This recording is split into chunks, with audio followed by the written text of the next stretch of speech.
Welcome to my channel simple maths. आज आपण 7th स्टँडर्डचं डिव्हिजन ऑफ इंटिजर्स हा लेसन बघतोय।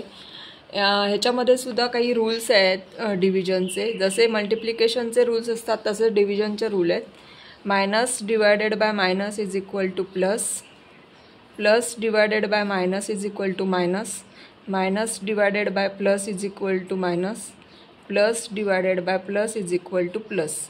हे रूल्स आपल्याला या ठिकाणी फॉलो करायचे आहेत। आता इथे आपल्याला दिलेला आहे -96 डिवायडेड बाय 16। हा आपल्याला -96 अपॉन 16 घ्यायचे, डिवाइड बाय 16 घ्यायचे। 16च्या टेबलमध्ये 96 येतात, 16 × 1 = 16, 16 × 6 = 96, म्हणून ह्याचं आन्सर आलं -6।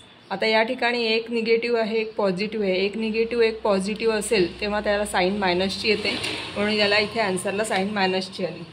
सेकंड दिलेला आहे आपल्याला -98 डिवायडेड बाय -28। या ठिकाणी दोन्ही निगेटिव्ह नंबर्स आहेत। वरती आपण -98 घेतले आणि खाली अपॉन -28 घेतले। आता हे दोन्ही नंबर्स ज्या टेबलमध्ये येतात त्या टेबलनी त्याला डिवाइड करायचं आहे।